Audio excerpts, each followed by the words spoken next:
Ya, como les dije recién, voy a repetirlo, lo que vimos en la primera clase, ¿qué es una inteligencia artificial? Fundamentalmente una inteligencia artificial es una herramienta que resuelve un problema específico. Y para resolver el problema específico, uno propone un modelo. Ese modelo, el código en el que se escribe el modelo, el lenguaje en el que se escriben esos modelos, normalmente es en Python.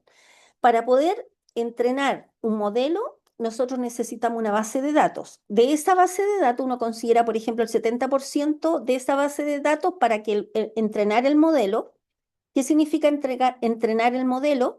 Significa generar los mejores pesos, que son las conexiones que las vamos a ver en un ratito más, que conectan una neurona con otra neurona, de forma tal que el modelo nos arroje el resultado esperado. Por ejemplo, si estuviésemos trabajando con aprendizaje supervisado.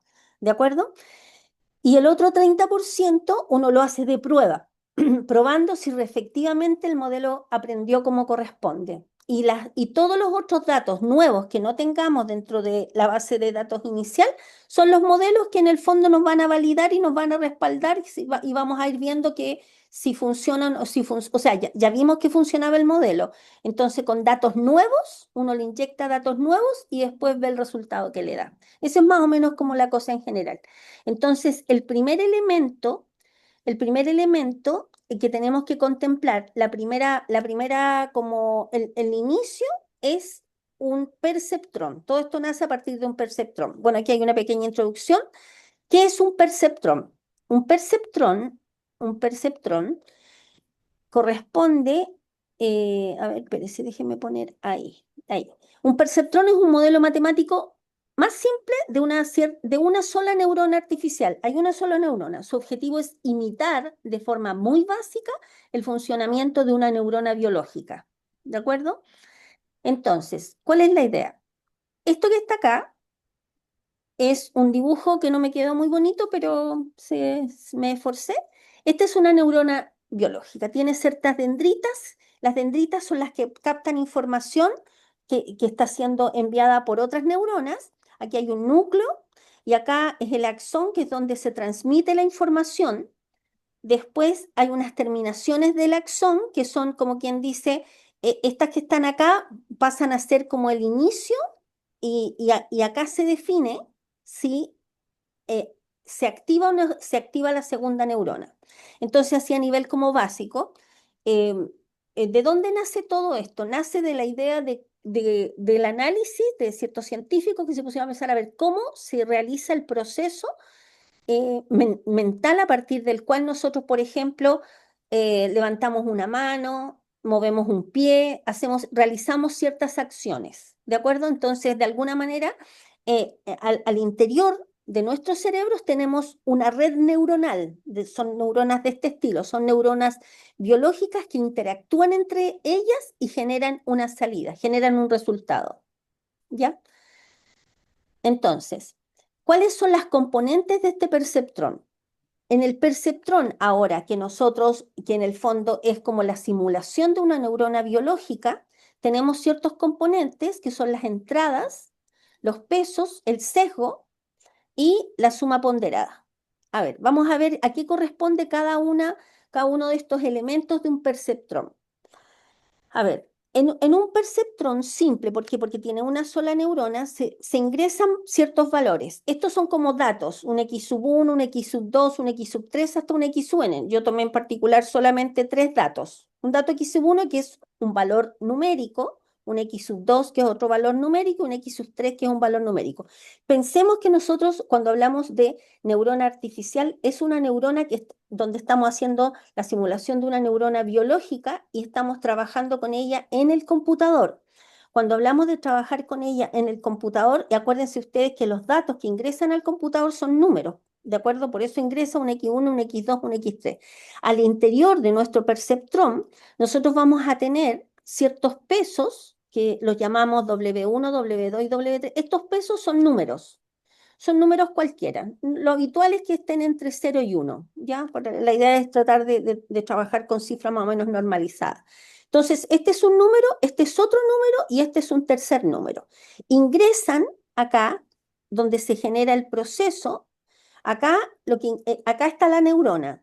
donde aparecen dos símbolos. ¿Por qué? Porque al interior de esto se generan ciertas operaciones que son operaciones lineales, bien sencillas.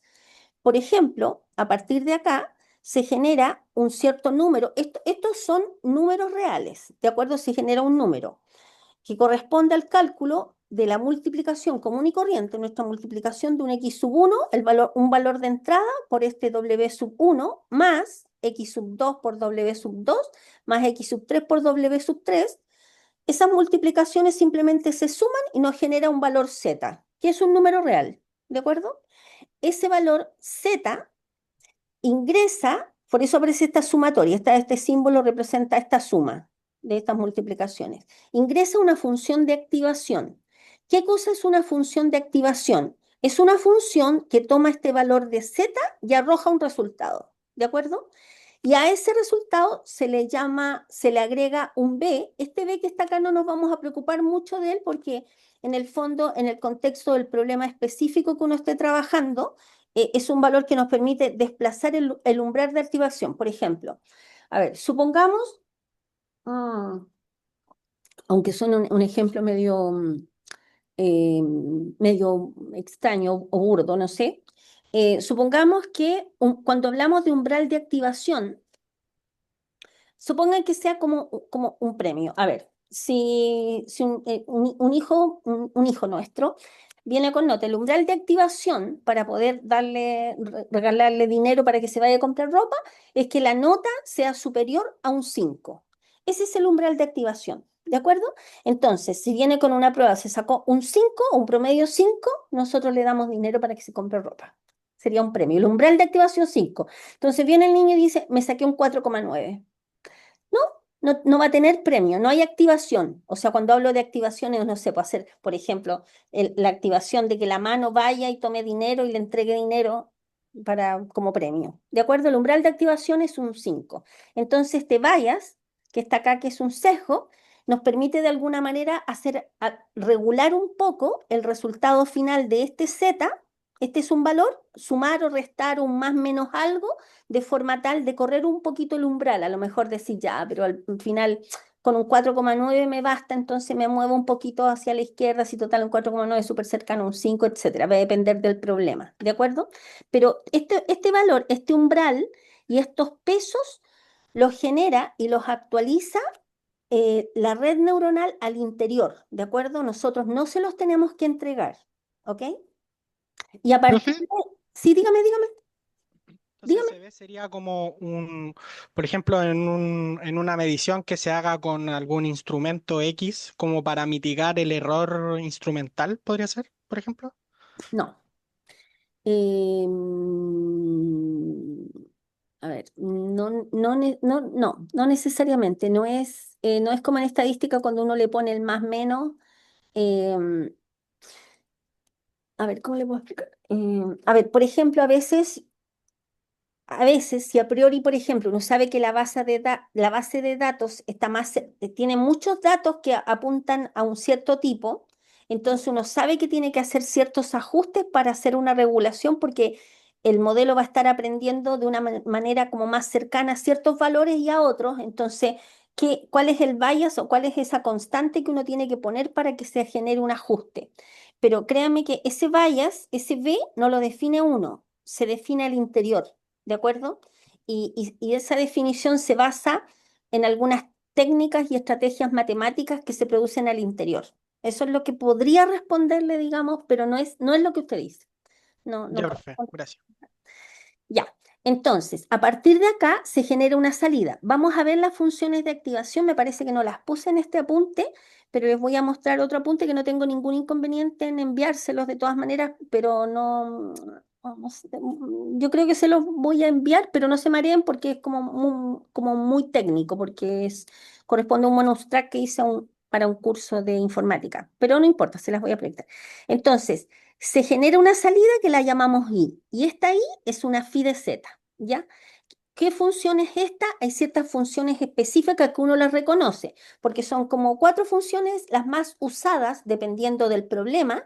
De hecho, hay una tabla que nos dice, dependiendo del problema, cuál es la función de activación que está siendo utilizada por el modelo, cuál es la función de activación que a nosotros nos conviene. ¿De acuerdo? Así los voy a mostrar inmediatamente lo de las funciones de activación. Sí, se los voy a mostrar al tiro, al tiro, al tiro, al tiro. Em, se los voy a enviar después por el chat, ¿ya?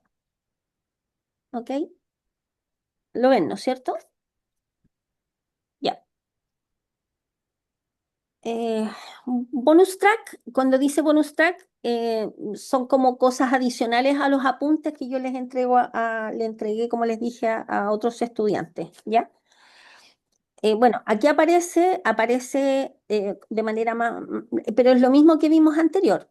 Ahora, ¿qué cosa es una función de activación? Esa f que aparece ahí, evaluada a esta expresión que tenemos acá, corresponde al phi que aparecía en el otro dibujo. Este es un phi donde el argumento es este. Fíjense acá que si uno echa a correr la sumatoria, va a ser x1 por w1 más, aquí este que está acá, este bias, también es un b1 W1 más, perdón, W2 más X2 por X2 más, etcétera. O sea, al final, a esta sumatoria que está acá le agregamos el B. En realidad es, vamos, un B general. Entonces, esto que está acá nos da el valor Z, que es un valor numérico. Y esta es la función phi que se aplica a este Z. ¿De acuerdo? Aquí aparecen los mismos nombres. ¿Para qué sirve la función de activación? Para introducir no linealidad, para decidir si una neurona, la más importante diría que es que decidir si una neurona se activa o no. O sea, en el fondo, nosotros vamos a ver después que tengo una neurona, no sé cómo se hace para mostrarme, a ver, ¿cómo se hace para mostrarme yo sola? Porque creo que me veo muy pequeña, entonces no se alcanzan a ver los gestos que hago. A ver, espérese. Ajustar fondo y efectos, seleccionar la beta, anclaje. ¿Me veo yo? No, me veo igual de chica, de pequeña. Bueno, tenemos una neurona para poder que esta otra neurona se active o no, va a mandar la salida después de aplicar esta función de activación, dependiendo del valor de salida de esta, va para allá, esta otra neurona se activa o no se activa. ¿De acuerdo? Esa es la idea. Y por eso la función de activación es importante, ¿ya? Bueno, y normaliza la salida. A ver, aquí aparece algo que vamos a ver después en realidad. Ya, estas son las funciones más usuales de activación. La que nosotros vamos a usar hoy día, porque nosotros vamos a ver una red neuronal convolucional, es la función ReLU, ¿de acuerdo? La función ReLU, fíjense acá, en esta gráfica, ¿qué es lo que hace? Toma un valor de X, que en el fondo es nuestro Z, que nosotros ya habíamos calculamos nuestro perceptrón, toma ese valor de X y lo manda al máximo entre 0 y X, o sea, elige cuál de estos dos números es mayor. O sea, si el X que yo le estoy dando es un número positivo, claramente, ¿qué va a hacer? Lo va a mandar al mismo número positivo. Por ejemplo, f de 2 va a ser igual a 2, ¿no es cierto? Porque elige entre el 0 y el 2. Elige el 2. Pero si el X que toma es un número negativo, lo manda al 0. ¿De acuerdo? ¿Ya? Esa es la función ReLU. Hay otra función que también la vamos a ver en el ejemplo que viene a continuación en el apunte, es la función sigmoide. ¿Qué es lo que le hace f a algo? Lo manda a 1 partido por 1 más e elevado a menos el x. ¿De acuerdo? Que en el fondo es esta gráfica. ¿Ya? Y hay otra tercera función que es la tangente hiperbólica. Hay como dos más, pero las más usadas son estas que están acá. Eh, función... em, ya, y la hiperbólica, que es la tangente hiperbólica de x. ¿Qué cosa es la tangente hiperbólica de un x? Es una función trigonométrica, pero en realidad más que trigonométrica es una función exponencial, que si no me... A ver, déjenme escribir acá.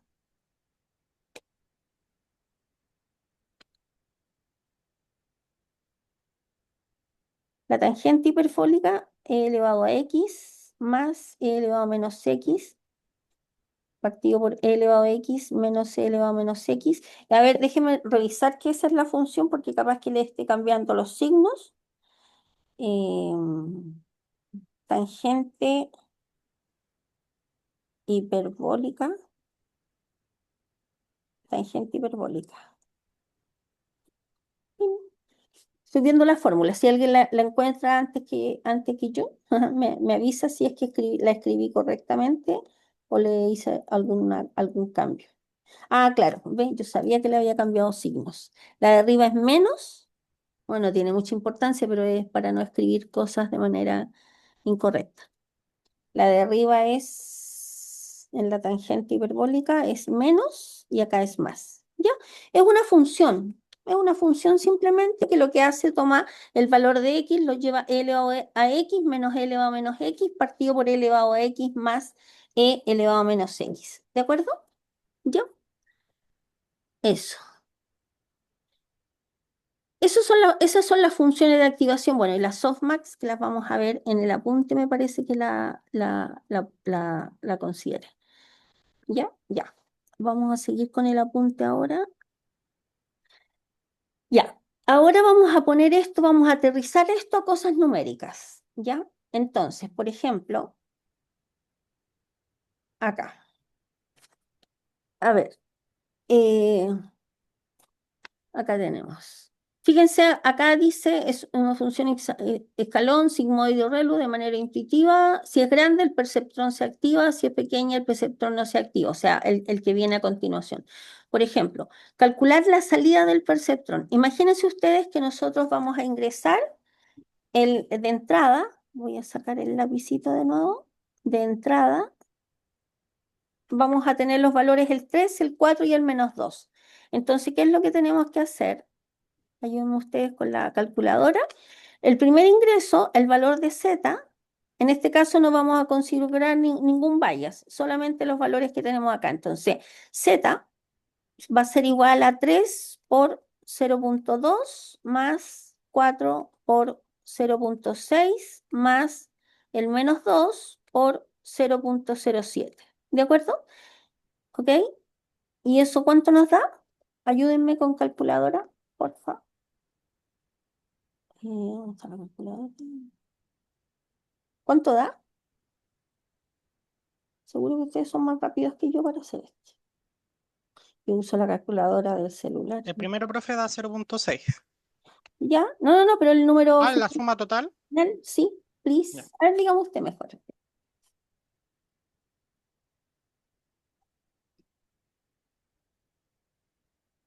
Lo estaba calculando en el momento, profe. El primero Ya, me dio 0,6. El segundo me dio 2,4. Y el otro es menos 2,86. 0,14. La Nancy lo sacó ya. 2,86 dice. ¿Sí? Parece que Sí. sí. Ya, entonces da por resultado final, tú, 2,86. ¿Ya? ¿Está bien? ¿Sí? Ya, entonces, teniendo el 2,86, este pasa a ser nuestro valor de Z, 2,86. Sigan con la calculadora en mano, please, porque ahora con ese 2,86 vamos a usar la función sigmoide, esa función de activación. Entonces, ¿qué vamos a hacer? Vamos a tomar este Z y le vamos a aplicar phi de 2,86. Según la fórmula de la función de activación, va a parar a 1 partido por 1 más e elevado a menos 2,86. ¿Ya? ¿Y eso qué valor nos daría?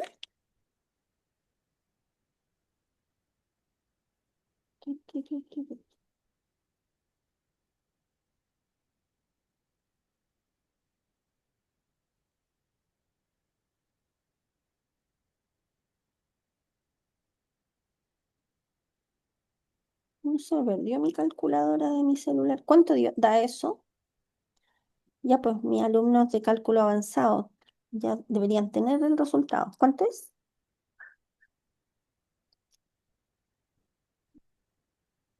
Me están dejando mal, ¿eh? Ah, sí.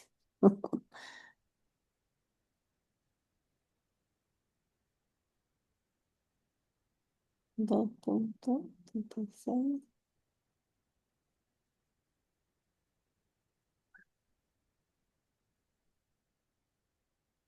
¿Alguno lo encontró?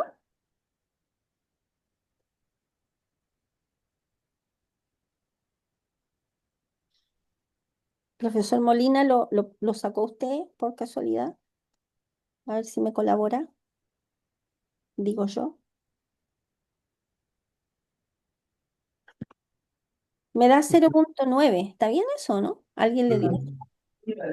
Sí, 0,95, igual que Lisa. ¿Sí? 0,95, ¿cierto? Ya, estupendo. Esto que está acá, estimados, es el valor que arroja la función de activación. Como es cercano a 1, fíjense que este resultado tiene que ser, como es cercano a 1, entonces se activa. Se activa, digamos, como quien dice, el impulso que manda hace que la siguiente neurona se active. ¿De acuerdo? Si hubiese sido 0, por ejemplo, no pasa absolutamente nada. No se activa la siguiente neurona. ¿Ya? Entonces, esto nos da pie. Bueno, aquí hay algunas explicaciones. Ahora, ¿qué cosa es una red neuronal multicapa? Ya. A ver, una red neuronal multicapa, ahora, ¿qué estamos haciendo? Ahora no vamos a trabajar con una sola neurona, sino que vamos a tener varias neuronas y este conjunto de neuronas forma una capa. Este otro conjunto de neuronas forma otra capa, pensando en las capas neuronales. La primera se llama capa de salida, que es el X1, X2, X3, los valores que estamos ingresando. Y acá son las salidas, que podría ser un I sub 1, un I sub 2, un I sub tanto. Acá hay una función de activación acá para poder ingresar acá, por ejemplo, y hay otra función. Cada una de estas neuronas podrían poseer la misma función de activación o podrían poseer distintas funciones de activación. ¿De acuerdo? Entonces, aquí adentro es donde se genera la magia, ¿ok? Entonces, esa magia la vamos a ver ahora en un video. ¿Dónde dejé ese video? A ver. Acá está. Observen, es una pequeña animación del proceso. Esta es una MLP, que es una red neuronal multicapa, ¿ya? Observen cada una de las... A ver, déjenme ponerla enterita. ¿Se ve, cierto? ¿Sí? ¿La están viendo o Sí. no? Ya, observen. Sí,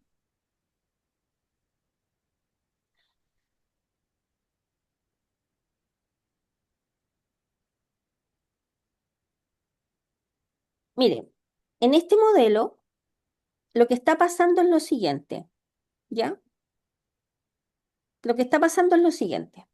Por ejemplo, este modelo es un modelo clasificador, es una red neuronal multicapa que lo que hace es clasificar la imagen que nosotros le estamos entregando. En este caso, le estamos entregando, y fíjense que es una figura que es más difícil, es una figura dibujada a mano alzada. ¿Se fijan? Esto es un círculo, un cuadrado, un triángulo o una figura que no conoce. ¿Se fijan que la clasificación al final puede ser cualquiera de estas que están acá?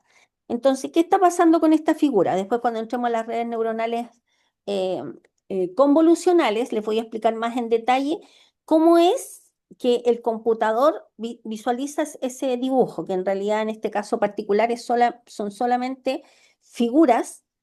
Entonces, esto es el ingreso, entra este input al interior de acá, empieza el proceso. Cada una de estas son neuronas, esta es una capa, es la capa de entrada, estas son capas ocultas que están al interior, tienen distintos objetivos, distintas finalidades. Lo que observamos acá, que no se ve muy bien, en realidad hay un montón de numeritos, si ustedes se fijan, en cada una de estas líneas, esos corresponden a los pesos, W1, W2, etcétera. Fíjense que ingresa acá, y de ahí salen varios pesos que son distintos en general y se conectan con las distintas neuronas. Entonces, por ejemplo, el resultado de esa neurona que aparece ahí va a depender del valor que entró acá, este otro, este otro, este otro. ¿Se fijan? Acá, de cada una de las neuronas anteriores ingresó a ver, ¿cómo se dice? Ingresó un peso del valor que arrojó acá, hizo un ingreso acá. Y ahí, por ejemplo, significa si se activa o no se activa cada una de estas neuronas. Cuando entra a este proceso que está acá, aquí se producen un montón de entes matemáticos, pero todavía no les voy a hablar de esos elementos matemáticos, sino que más bien qué cosas corresponden a estas cosas que están. Fíjense que esto ustedes lo van a ver. Accuracy, cost, estas son funciones importantes. Por ejemplo, la función costo, yo les había hablado en la clase anterior, por ejemplo, que es la función que nos está diciendo a nosotros si ha habido, si la red neuronal está aprendiendo bien o no está aprendiendo bien.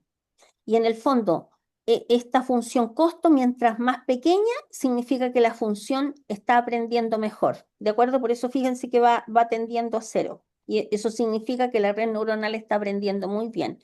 Esta otra función, accuracy, también nos da una señal, digamos, de qué tan exacto está resultando y está generando las distintas salidas en función de las distintas imágenes que nosotros le estamos ingresando. ¿Ya? Acá adentro, por ejemplo, si nosotros ingresamos un círculo a esta red neuronal, acá hay 4 valores. Lo más natural es que aquí nos va a arrojar, por ejemplo, un valor, un número, una salida 0.85. Aquí nos va a arrojar, por ejemplo, ahí tengo otro dibujo en el apunte. Acá nos debería arrojar, por ejemplo, un 0.6, acá un 0.45, acá un 0.3, por ejemplo. Entonces, ¿qué significa? De todos estos valores, en el fondo lo que nos está diciendo es que la probabilidad que lo que uno le haya ingresado a mano alzada sea un círculo, es la más alta que aparece acá en la salida, por lo tanto, ¿qué hizo? Hizo una clasificación correcta, ¿me entienden? Es un círculo. O lo que nosotros decimos, porque nosotros vamos a hacer cualquier figura acá y nos va a marcar, uno elige la que tiene mayor peso, o sea, en este caso era 0.85 si no me equivoco. Entonces uno dice, bien, es un círculo. ¿De acuerdo? ¿Se entiende? Ahora, yo sé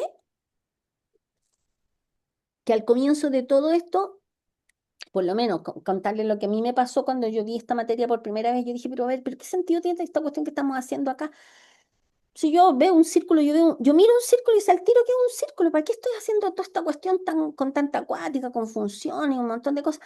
Porque nosotros lo que se está haciendo en inteligencia artificial, trabajando con estos modelos, es hacer que la máquina, que el computador vea. Y si ustedes se ponen así sin meternos en temas filosóficos, en el fondo el computador no es un ser humano. El ser humano ve un círculo históricamente. Si yo les pregunto a ustedes, ¿cómo ustedes aprendieron que un círculo era un círculo? Ustedes me dicen, pucha, no sé, cuando yo era chiquitito, me enseñaron así, yo dibujé y me hacían dibujar una cosa circular y me dijeron que eso se llamaba círculo. No sé, o cuando yo nací, como que de manera natural, no, ¿me entiendes? O sea, si yo les pregunto a ustedes, pero lo interesante de esto y lo que yo encuentro muy valioso y que me gustaría transmitirles a ustedes, que esto es enseñar, es como hacer, y por qué esto es tan revolucionario, tan impactante y no es una cosa, no es una moda, ni es algo pasajero, ni es algo que va de aquí a 5 años, ya esto no va a existir. No es así, es superior a la revolución de Internet. Esto es, en concreto, en tener una forma de que el computador aprenda, que el computador vea, ¿de acuerdo? Y lo que está faltando, pero cada vez se acercan más, por ejemplo, que el computador sienta, que el computador perciba cosas, cosas que solo, digamos, actitudes que solo tenemos los seres humanos, ¿de acuerdo? Eso es lo poderoso de esto que está acá. Y fíjense que a medida que transcurre ahora para un cuadrado, se fijan, entonces empiezan a aparecer.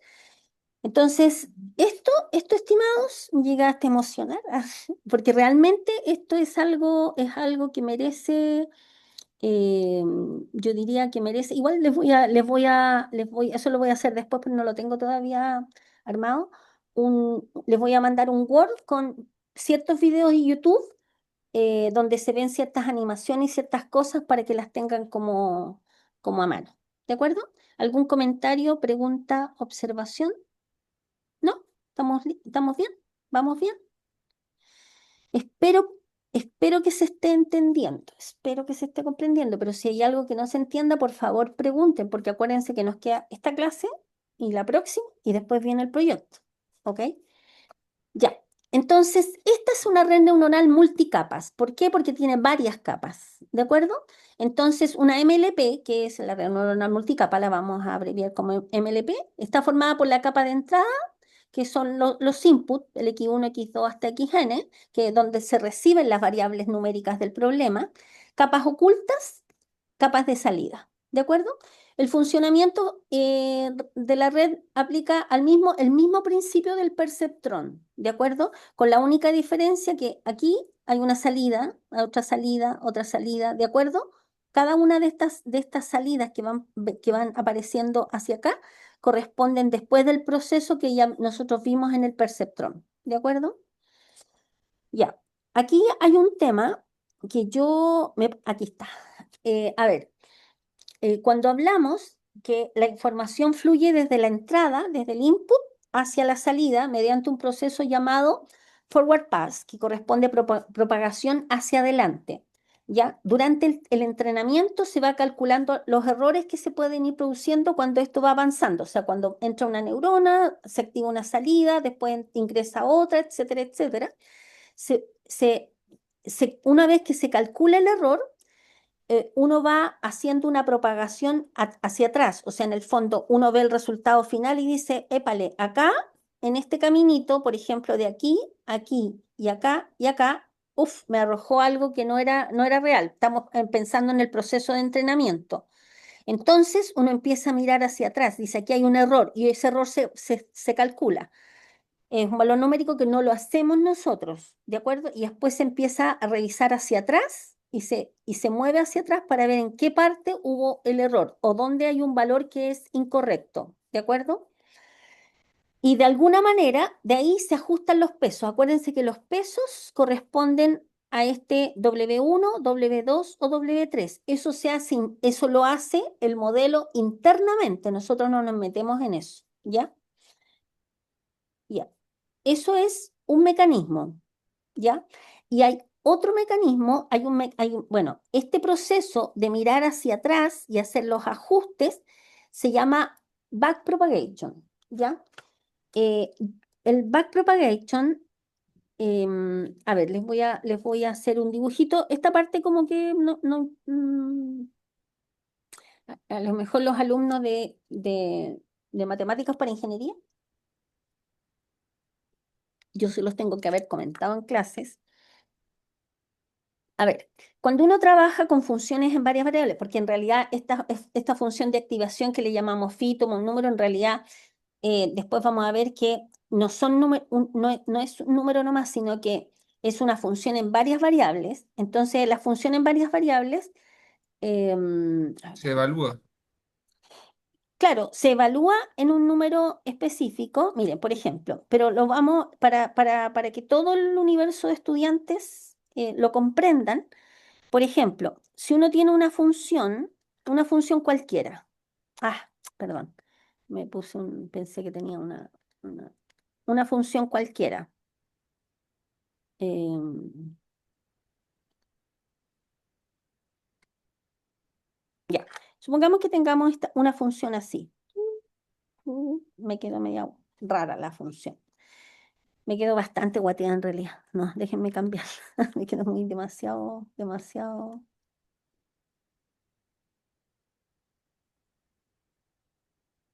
Ya, supongamos esa función que está acá. Vamos a hacer una función en R2.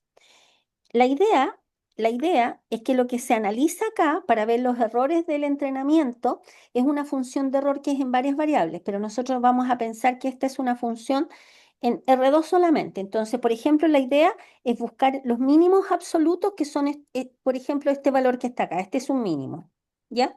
Pero hay otros mínimos que no son absolutos, que son locales, que son por ejemplo, este que está acá, este que está acá. Pero a nosotros, para efectos prácticos, no nos interesan los mínimos locales, nos interesan solamente los mínimos absolutos. Entonces, cuando nosotros estamos tomando distintos valores de x1, x2, x3, x4, etcétera, etcétera, en el fondo la idea es que nosotros nos vamos moviendo acá en distintos valores de x. Entonces, de pronto nosotros estamos por acá, nos vamos acercando y resulta que la idea es ver qué movimiento, qué tanto tenemos que mover acá para alcanzar este punto. Pero el problema es que se alcanza este punto y no es el que andamos buscando. Nosotros andamos buscando el mínimo absoluto, que es este que está acá. Entonces uno se va acercando y se va haciendo algunos corrimientos en los valores de x1 y ese acercamiento se llama, bueno, este lo estoy contando muy en facilito porque ese acercamiento se llama el proceso de backpropagation, que en estricto rigor ustedes no tienen por qué conocerlo, ¿de acuerdo? Cuando uno trabaja, por ejemplo, en R3, uno tiene una función que es una superficie, ¿no es cierto? Que es algo así, una cosa así, que podría tener así como unos huequitos por ahí, otros huequitos por acá, etcétera, etcétera.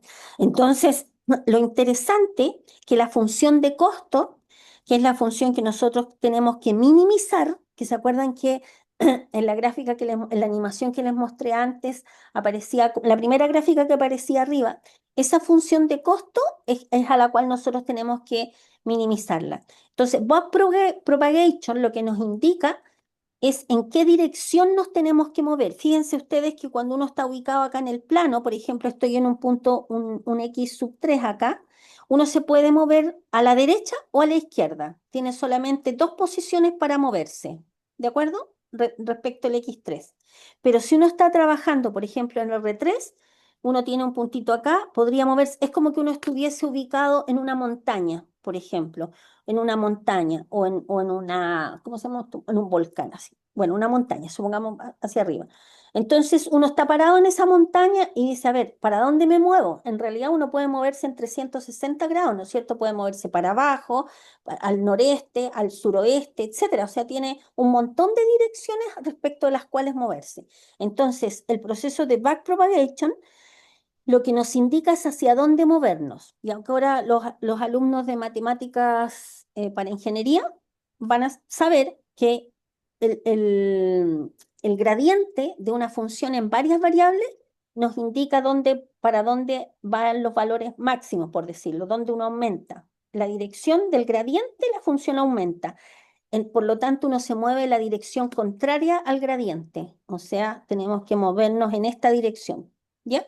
Es un poquito como de matemáticas, pero en realidad no importa mucho porque, o sea, es como para comprender un poco detrás de qué cosa estamos, detrás de qué cosa estamos andando, pero no se tienen que asustar porque esa matemática que se realiza al interior del modelo, no la realizamos nosotros. O sea, cuando el programa está andando, nosotros no vemos eso, no lo vemos en ninguna parte. Realmente ni siquiera sabemos muy bien hacia dónde se está moviendo, si se está moviendo hacia abajo, hacia arriba, hacia el lado, no lo sabemos, ¿de acuerdo? Eso está dentro del modelo, ¿ok? Ya. ¿Cuál es la relación con Deep Learning? Que es en lo que nosotros estamos, que hay muchas capas ocultas y gran cantidad de neuronas. O cuando uno habla, usted acuérdense que nosotros al comienzo del curso vimos que tenemos la inteligencia artificial, al interior está Machine Learning y al interior, adentro de Machine Learning, está Deep Learning. Deep Learning, nosotros cuando hablamos de estar trabajando con MLP, que son las redes neuronales profundas, que tienen varias capas, estamos dentro de este contexto de Deep Learning, ¿ya? Bueno, en resumen, el perceptrón es una neurona artificial básica.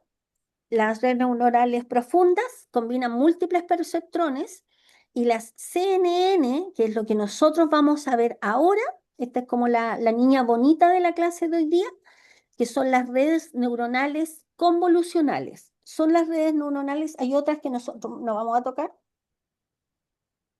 por ejemplo, como las RNN, que son redes neuronales recursivas, que eso no las vamos a ver. ¿Por qué vamos a ver nosotros redes neuronales convolucionales? Porque son las redes neuronales eh, que nos permiten a nosotros poder trabajar con imágenes, ¿de acuerdo? A eso tenía que ser para no verme tan pequeñita. más allá de cómo aprender red neuronal, ahora aquí les pido mucha concentración para poder comprender, por ejemplo, este es el esquema de una red neuronal convolucional, ¿ya? Y tiene dos procesos que están escritos acá, el proceso de convolución y el proceso de max pooling, ¿ya? Entonces, vamos a partir comentando lo siguiente.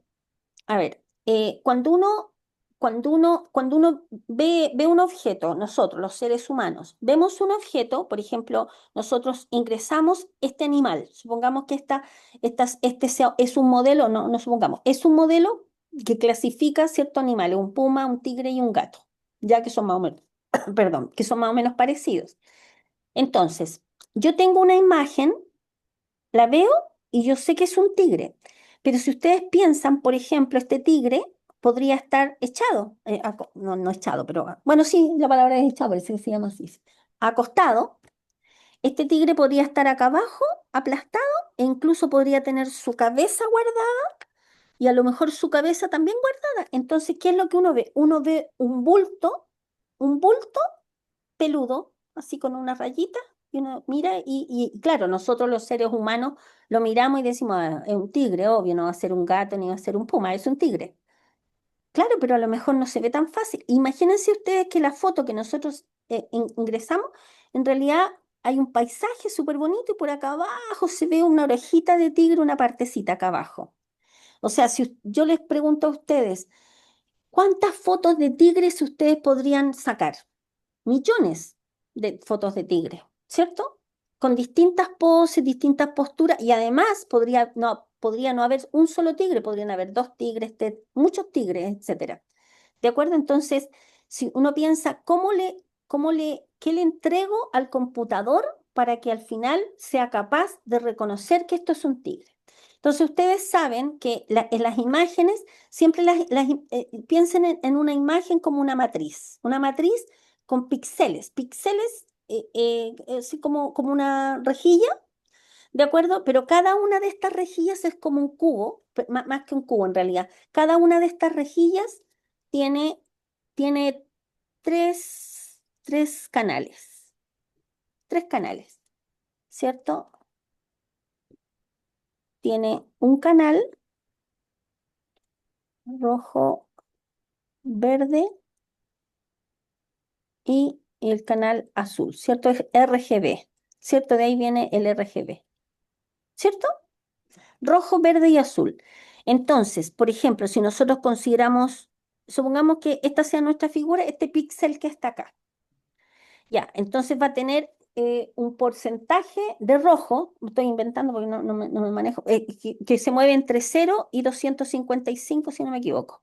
Entonces va a tener un porcentaje de rojo, 184, estoy inventando, 184. Y va a tener un porcentaje de verde de, uy, perdón, ¿cómo me pasa eso? Me acuerdo cuando me pasa eso.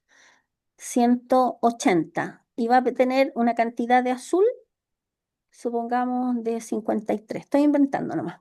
Entonces, un píxel tiene una propiedad que sería el 184 y el 153. Y uno lo podría visualizar así como un vector donde aquí pone rojo, RGB, por ejemplo. ¿De acuerdo? Entonces, lo que nosotros vamos a hacer para efectos de facilitar el aprendizaje, porque a lo que a nosotros nos interesa es el mecanismo, cómo funciona esta cosa. Entonces, lo que nosotros vamos a hacer, no nos vamos a olvidar de los canales, ¿ya? O sea, que aparecen tres, pero en el fondo vamos a pensar que solamente un solo canal, ¿de acuerdo? Entonces, va a aparecer acá,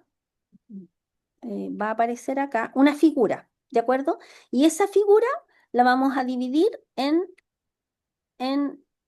píxeles, ¿de acuerdo? Entonces, bueno, son muchos más de los que estoy dibujando, por supuesto, y del mismo tamaño, etcétera. Y cada uno de estos que están acá van a tener un valor numérico, que para efectos prácticos de facilitar la comprensión, nosotros no vamos a tomar números entre 0 y 255, sino que vamos a tomar, por ejemplo, el 5, el 2, numeritos. Cada uno de estos tiene un numerito, ¿ya? Entonces, ¿qué va a pasar?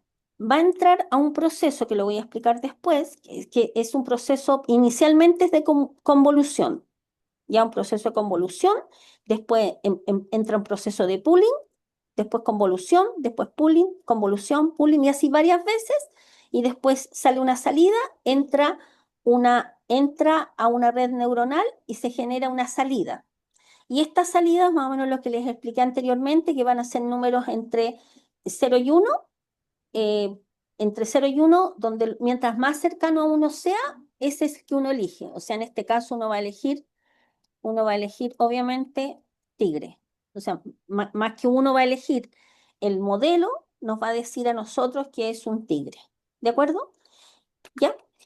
Vamos a ver ahora cómo es el proceso de qué es esto de la convolución más ReLU y qué es el pooling. ¿Ya? Ok. Eso es lo que acabo de explicar recién. ¿En qué consiste el proceso de convolución? Espérense que yo me anoté acá un ejemplo numérico, no sé si es el mismo numérico. Ah, ya, perfecto, mira. En el proceso de la operación de convolución, ¿ya? La operación de convolución consiste en lo siguiente. Miren, acá nosotros tenemos, lo que les mostré recién. Aquí está ubicado, uy, ay, me faltó un pedacito ahí, ahí, ahí, este es el tigre, ¿de acuerdo? Entonces nosotros lo hacemos, esta subdivisión, en este caso pusimos una de 4×4, ya. Tenemos una cantidad de píxeles con ciertos valores, ¿de acuerdo? Entonces, ¿cuál es la operación de convolución? Este kernel o núcleo, en el fondo, no es o filtros, que también se conocen como filtros, no es otra cosa más que un, kernel, es como un filtro que reconoce ciertas características en la imagen, ¿de acuerdo? Por ejemplo, estos filtros que están acá, por aquí anoté el nombre, por si a alguien le interesa el tema de los filtros. Se me perdió el nombre. Sí, lo voy a encontrar. Espérense, ¿dónde lo puse? Lo puse por ahí porque es un nombre que siempre se me olvida. Ya no sé dónde lo dejé. Ya no importa. Bueno, por ahora es kernel nomás, pero lo que pasa es que hay como una base de datos, o sea, un montón de núcleos dependiendo de lo que uno busque. Imagínense que nosotros tengamos una figura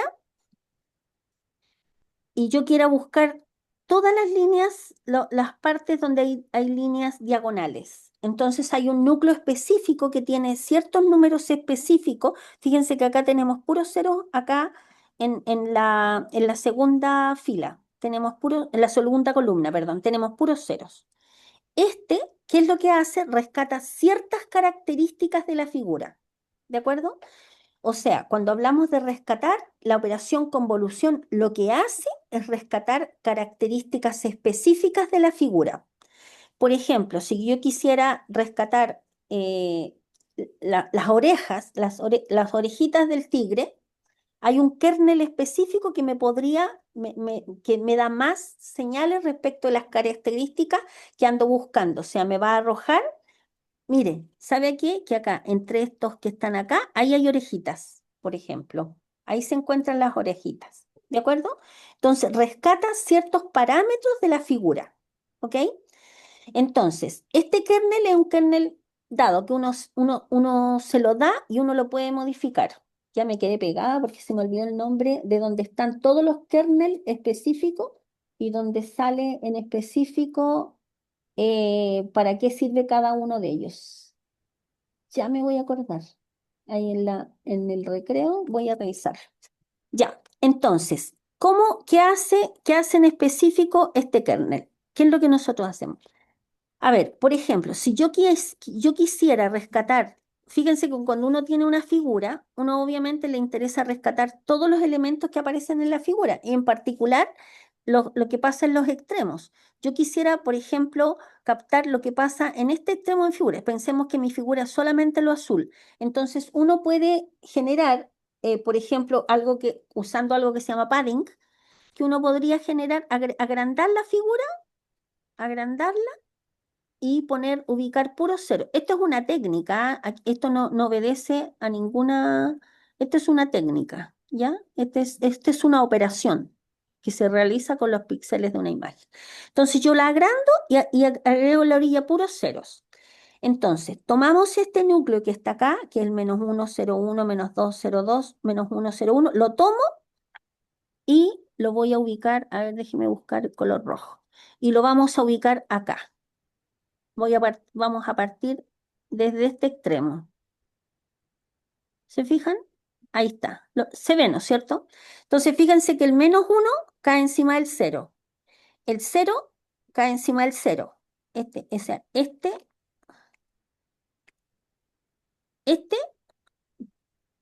el menos 1 encima de este 0. El 0 en este 0. El 1 en este 1.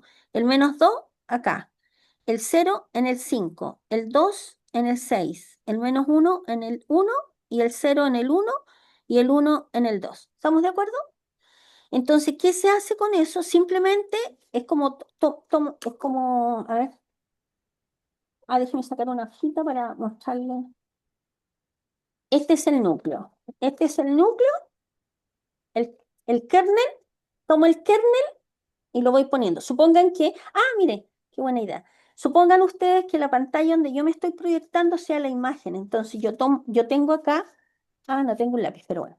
Tomo el núcleo y lo pongo primero acá, acá. ¡Pum! Ahí estamos ahora, analizando lo que pasa en esa esquina. ¿De acuerdo? Después me voy a correr, uno define si se corre 1 o 2. Me voy a correr un lugar hacia el otro lado y hago lo mismo. Un lugar hacia el otro lado, un lugar hacia el otro lado. Después bajo un lugar, bueno, por la misma orillita. Después me muevo hacia el otro lado, un lugar. Después me muevo hacia el otro lado hasta que cubra, hago lo mismo hacia abajo, hasta que cubra absolutamente toda la imagen. ¿De acuerdo? Con el mismo kernel, con el mismo núcleo. Entonces, aquí se empiezan a generar ciertos valores que me va a dar por resultado una matriz que se llama matriz convolucionada. ¿Cómo se obtiene este valor 14? Entonces, primero, nos estamos ubicando acá arriba. El menos 1 por 0, ¿se fijan? Menos 1 por 0 más 0 por 0 más 1 por 0. ¿Ya? Esto nos da 0. ¿Ok? Después, la segunda fila. Menos 2 por no, ahí está malo, parece. Menos 2, dice 5 por menos 2. No. Es que este ejemplo, a ver, espérese un poco. Ese está malo, parece. Parece que está malo. Yo lo voy a ir haciendo. Este es. ¿Pero está malo porque está corrido? No, está malo porque está mal escrito. Lo escribí No, mal nomás. ¿está bien? Es menos 2 por 0. Por 0, voy a ir corrigiéndolo ahí mismo. Menos 2 por 0 más 0 por 5. Lo escribí mal. A ver, espérense un poquito. Aquí lo hice a mano. Eh, a ver, espérense un poquito. Menos 1 por 0, 0, 0 por menos 2. No, a ver, lo voy a hacer a mano aquí, encima mejor. A ver, es 0 por menos 1 más 0 por 0 más 0 por 1. Ya, eso nos da un valor. Estoy solamente por esta fila. Después la segunda fila. 0 por menos 2 más 5 por 0 más 6 por 2. ¿Ya? La tercera fila. Menos 1, 0 por menos 1 más 1 por 0 más 2 por 1. Y esto nos da 0. Después nos da acá abajo 0 más 0 más 6 por 2, 12. 0, 0, 2. Y esto sumado nos da 14. No, lo escribí mal lo escribí mal aquí. ¿De acuerdo? ¿Ya? Y eso nos da 14. Y ese 14 es el valor que corresponde acá. ¿Lo ven? Ya. Voy a correrme uno para el lado. ¿Ya? Me dijo que no se entendió, ¿o no? Alguien dijo algo, pero no sé si me dijo que no se entendió. Ya. Me voy a correr para el lado en 1. Nos vamos a correr acá. Aquí Vamos a poner el kernel ahí. ¿De acuerdo? Entonces, ¿cómo nos quedaría este otro? Va a ser 0 por menos 1 más 0 por 0 más 0 por 1. Esa es la primera fila. Igual. Después 5 por menos 2 más 6 por 0 más 7 por 2. ¿De acuerdo? Y la tercera fila sería 1 por menos 1 más 2 por 0 más 3 por 1. 0, 0, 0, 0. Menos 10 más 14. Ay, perdón, lo vamos a hacer al tiro mejor. Menos 10 más 14 nos queda 4. Menos 10 más 14 nos queda 4. Menos 1 más 3. Menos 1 más 3 sería 2. Y esto nos da 6, que efectivamente corresponde a ese valor que está ahí. ¿Se fijan? ¿Lo captaron? Y de ahí se empiezan a llenar todos los otros valores, que por aquí los anoté, se los voy a dar. Menos 8, menos 17, 10, menos 2, 6, menos 14, 10, menos 18, 9, menos 6, 16, menos 16, menos 2 y menos 3. ¿De acuerdo? ¿Ya? Ok. Lo que acabamos de ver, alguien me está preguntando algo en el chat, parece. O no, a ver. Es como un sudoku. Claro, más o menos. ¿Ya? Ya. Ahora, ¿qué hacemos con esta matriz que nos quedó? Que tenemos con esta matriz, aquí se acaba el proceso de convolución. Nosotros acabamos de generar una matriz, fíjense que tiene el mismo orden de la matriz original, pero con otros valores, ¿de acuerdo?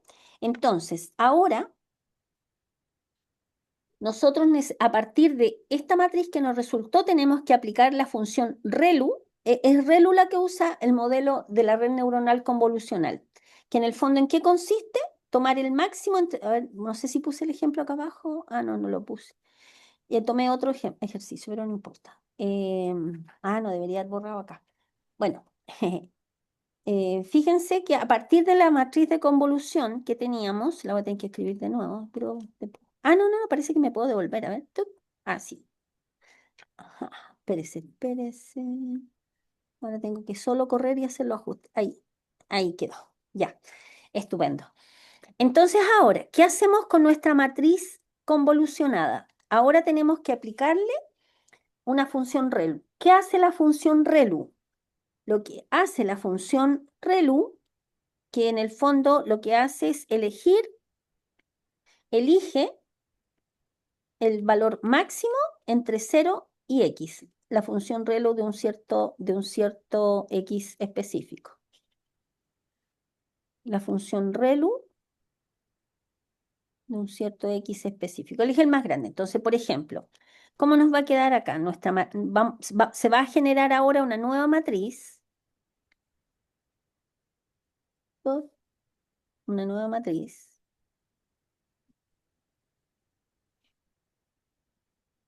Del mismo orden.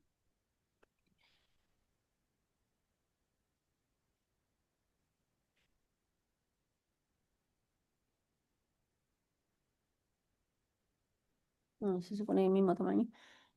Y ahora, ¿qué es lo que hace? Toma este x, que es 14, y dice, ¿cuál es el máximo valor entre 0 y 14? 14. Perdón. El mismo 14, ¿cierto? 14.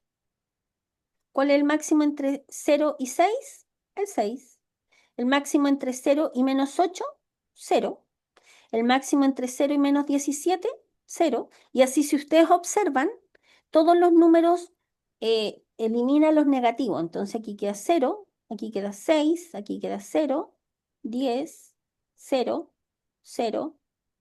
No, me equivoqué ahí. Era para ver si estaban atentos ustedes. Aquí nos queda 0, aquí nos queda 9, 0, 16, 0, 0 y 0. ¿De acuerdo? Y esta es la matriz que nosotros vamos a usar en el siguiente y último procedimiento de la red neuronal convolucional. Ya, tomamos esta matriz, que me parece que esa matriz es la misma que está, sí, es la que tengo en la segunda pantalla. ¿Ya? Tomando esa matriz, la matriz que nos quedó, ahora vamos a realizar el proceso de pooling, ¿de acuerdo? Ya, ¿en qué consiste el proceso de pooling?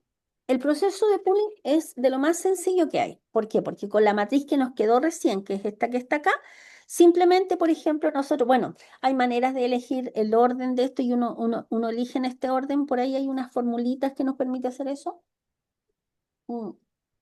Bueno, primero uno toma la mitad, 14, y uno elige el más grande de los cuatro. O sea, por eso, a ver, hay varios pooling. Por ejemplo, hay un pooling que se usa para unos casos específicos donde uno usa el promedio de los valores. O sea, sería 14 más 6, 20, más 10 son 30. El promedio nos daría 30 dividido en 4. ¿De acuerdo? Y ese sería el número después del pooling. Pero el que más se utiliza es un tipo de pooling que se llama max pooling, que en el fondo lo que hace, toma estos valores y elige el más grande. Elige el 14. Después toma estos otros que está acá. Aquí no hay corrimiento de uno, no. Sí, aquí elige el 6. De acá sería el valor más grande, que es 16, y de acá tomamos el valor más grande, que es 9. ¿De acuerdo? Ahora, ¿qué es en específico lo que hace en concreto este, qué hace este pooling o el más pooling? Si se fijan, nos achica la dimensión. O sea, nosotros partimos con una matriz de 4 por 4 y esto nos permite hacer la reducción del tamaño de la matriz que estamos analizando. O sea, en el fondo estamos rescatando información, pero vamos a trabajar ahora y esta es la matriz que va a ingresar después. Esta matriz que está acá va a ser tomada y va a entrar de nuevo a un proceso de otra convolución. ¿Se fijan? Entra de nuevo una convolución más un ReLU, después pasa por un pooling, se achica de nuevo hasta que quede lo más reducida posible. Y lo más reducido posible es, como quien dice, separar cada uno de estos píxeles en distintos canales. Ahora, antes teníamos 3 canales, ahora tenemos distintos canales pequeños, pero esto nos facilita el trabajo porque ponemos cada uno de estos y aquí vamos a poder ingresar. Fíjense, este es como X sub 1, que en el fondo, que este ingreso a esta red neuronal va a ser la extracción de las características que nos arrojó esta que está acá atrás. Pero esta que está acá atrás correspondía, por ejemplo, específicamente, proviene del primer proceso de convolución, donde nosotros usamos un kernel, que era el que seleccionaba todas las orejitas, por ejemplo, de la imagen, si habían orejitas. Entonces, la información de las orejitas me la está entregando el X sub 1. La información de las colitas me la está ingresando el X sub 2. La información, no sé, del pelaje me lo está ingresando. Entonces, cada uno de estos en el fondo es como que absorbió la información, las características específicas que nosotros estábamos buscando, que buscamos con cada uno de los distintos núcleos que sacamos de acá. Entonces, ¿qué es lo interesante de esto? Que, por ejemplo, al nivel interior de la red neuronal, lo que va a pasar, por ejemplo, aquí entra el X1, X2 que toman estas neuronas, que es la capa perdón, esta es la capa de entrada. Y fíjense que si en un determinado dibujo es sumamente importante, estoy inventando, las orejitas, es el peso que apunte a la orejita, el peso que salga va a ser mayor, va a ser más grande que a lo mejor, no sé, el peso de un paisaje, no sé, ¿me entiende? Depende del dibujo. Entonces, por eso es súper importante, porque en el fondo estas rayitas que aparecen acá como los pesos, en el fondo dicen, mira, esta me importa mucho, esta le voy a dar harto peso porque esta importa. Esta es muy importante para el efecto práctico de que yo estoy entrenando animales. Por eso es súper importante tener sumamente claro cuál es el problema específico con el cual nosotros estamos trabajando. ¿De acuerdo? Esto que está acá es una red neuronal convolucional. Así, sin meternos mucho, mucho, mucho, mucho en la matemática al interior, digamos, esto es una red convolucional que va a permitir, después de aplicar una función de la salida, que en el fondo es softmax, nos va a arrojar esto que está acá. ¿De acuerdo? Y ya ahí está el max pooling, la explicación, las capas de salida. Aquí viene como el detalle del paso a paso del proceso de aprendizaje. Cuando hablamos de épocas, es que en el fondo, a ver, ¿qué cosa es una época para que entendamos el concepto? Bueno, aquí viene la explicación de lo que yo le acabo de hablar recién. Una época corresponde cuando yo tomo mi base de datos, que yo les dije recién que uno parte con un 100% de la base de datos, uno elige un 70% para un entrenamiento. Entonces tomo todo mi 70%, supongamos que tengamos 100 datos, 100 fotos, que son pocas, ¿ah? 100 fotos de animales, dado el problema específico que estamos enfrentando. Entonces, cuando yo tomo estas 100, paso una, me da un resultado. Acuérdense que estamos trabajando con fotos con etiqueta, entonces yo sé a priori que yo le estoy ingresando una tarjeta donde aparece un tigre. Ya, y me lo dio bien, listo, pasó un dato y arrojó una respuesta. Pasó otro dato. Entonces, en la primera pasada de todos los datos, mis 100 datos, mis 70 datos, porque habíamos dicho que en total 100, por lo tanto tengo 30 datos guardaditos para después hacer de test, para testear si el modelo está trabajando bien. Ahora, el primer paso es el entrenamiento. Entonces, una época es cuando yo he pasado todos los 70 datos por la red neuronal. Esa es una época. Después, otra época es pasar de nuevo los 70. ¿Se fijan? En distintas épocas y cuál es la época o los pesos en cada una de las pasadas que uno hace de los datos cuando está entrenando, arroja ciertos resultados. Entonces, si yo les preguntara a usted, ¿este es el óptimo resultado? Me clasificó bien, me dijo que era tigre, perfecto. Pero yo tengo que analizar la función de costo, si esa función está siendo mínima. Por ejemplo, en la primera época, que yo tomo mis 70 datos, paso los 70 datos y me arroja mi función de costo, me arroja un 0,4. Y yo digo, bueno, es más bajo el 0,5, no está tan mal. Ya, voy a pasar de nuevo, porque en el proceso, cuando yo pasé estos 70 datos, el modelo se está entrenando, está haciendo ajustes de los parámetros del W1, W2, etcétera. Entonces, yo vuelvo a tomar mis mismos 70 datos y los vuelvo a pasar de nuevo. Ah, mejoró la cosa. Ahora ya no me dio un tigre 0,6, me dio un 0,65. Yo sé, a priori por ejemplo, vuelvo a pasar mis 70 datos, entonces mi función de costo está, por ejemplo, en la quinta época, o sea, después de haber pasado los datos 5 veces, me da, por ejemplo, la función de costo 0,1. Fantástico, porque mientras más pequeña sea esa función de costo, me dé un valor más pequeño, más cercano a cero, significa que la cosa está funcionando mejor. ¿De acuerdo?